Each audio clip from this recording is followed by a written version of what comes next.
On est là pour lui apporter le témoignage de souffrance que nous avons chez Téléperformance, sans vouloir faire de rime, pour aussi voir que l'on a des collègues qui sont en grève de la faim, parce qu'ils n'en peuvent plus, comme nous tous.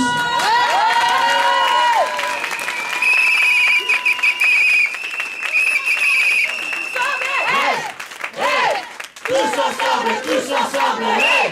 Hey! Tous ensemble, hey! Tous ensemble, hey!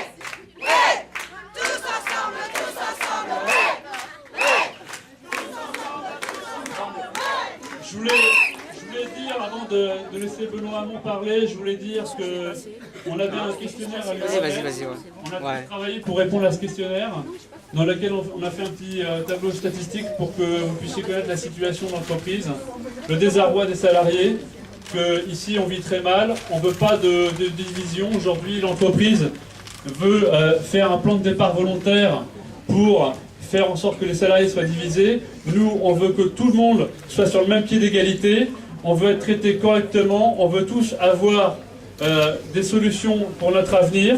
On veut que l'entreprise respecte les salariés, reprenne un dialogue social et pas la pression qu'ils nous mettent depuis tous les jours avec des vigiles, avec une vie épouvantable où les gens n'en peuvent plus. Donc je vous remets ce questionnaire pour avoir la suite des événements. Voilà.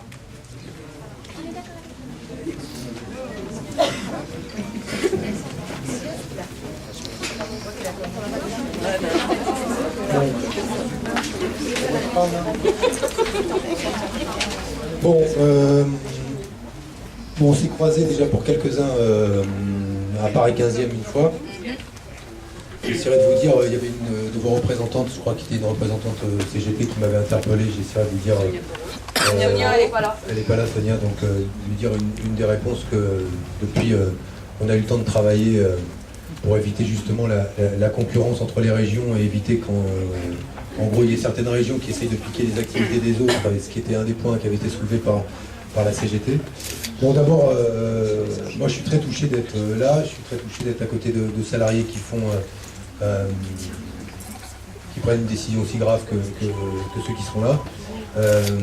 Parce que mettre en danger sa santé quand on est déjà l'objet, au sujet à du stress, à la souffrance au travail, c'est encore plus exemplaire et en tout cas moi j'y suis extrêmement sensible et ça signale surtout qu'il est abominable qu'on en arrive à des situations comme ça dans des entreprises comme celle-ci parce que c'est une extrémité qui est une extrémité objectivement à laquelle aucun salarié ne devrait être soumis et à une décision à laquelle aucun salarié ne devrait être soumis un jour et pourtant on en arrive là dans une entreprise qui vient, je viens de l'apprendre, d'obtenir un certificat de responsabilité sociale.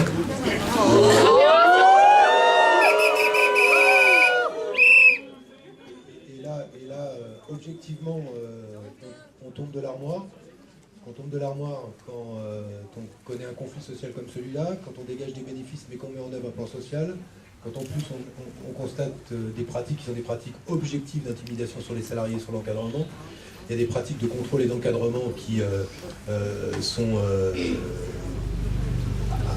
à long terme en plus totalement sottes sur le plan économique, parce que si on pense qu'on peut tirer le meilleur de salariés qu'on triture et qui met la corde autour du cou, on se gourre complètement, parce qu'à la fin ce qui se passe dans cette entreprise, c'est que le travail devient insupportable. Et moi, pardon.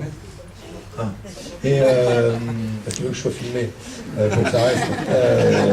J'en fais pas, moi j'ai pas de problème, je parle devant les caméras, j'ai déjà fait, je parlerai de vous, je continuerai à parler de vous. Mais c'est cette situation-là qui est insupportable. Comment on peut en sortir? Parce que c'est ça le sujet, est-ce qu'on peut en sortir et comment on peut en sortir? Nous, on va continuer à faire pression sur le fait qu'aujourd'hui, il y a d'abord une responsabilité qui est une responsabilité politique, qui est de laisser une entreprise qui gagne de l'argent, mettre en œuvre un plan social. Je sais qu'il y a une décision importante qui est attendue pour ce qui vous concerne le 1er décembre. J'espère qu'elle vous sera favorable. Mais on va essayer de tout mettre en œuvre pour continuer à mettre la pression sur ceux qui ont les moyens d'agir, c'est-à-dire d'abord les pouvoirs publics, l'État, donc le gouvernement. Il ne faut quand même pas se gourer. Il y a des gens qui ont les moyens d'agir aujourd'hui, mais qui n'agissent pas, ou en tout cas qui le font très en deçà de ce qu'ils pourraient faire. Et donc on va leur mettre la pression. et notamment souligner l'aberration qui consiste et la provocation qui consiste à délivrer un certificat de responsabilité sociale à une entreprise qui est en train de connaître un conflit long et un conflit qui se traduit par le fait que les salariés choisissent, en plus de leurs difficultés et de leurs souffrances, de faire la grève de la faim. Ce qui est quand même, on marche sur la tête dans ce pays pour assister à de telles décisions et à de telles provocations. Donc on va continuer à mettre la pression.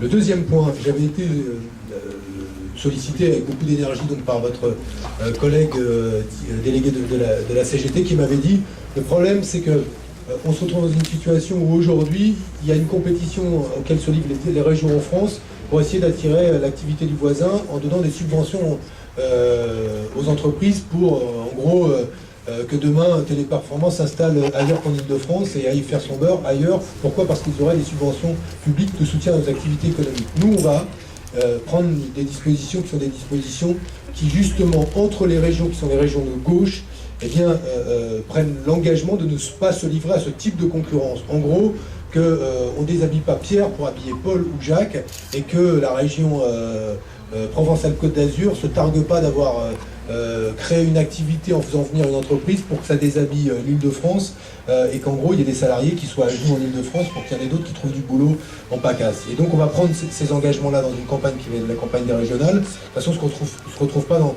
une situation comme celle-ci. Ensuite, moi je vous le dis, je vous parle franchement,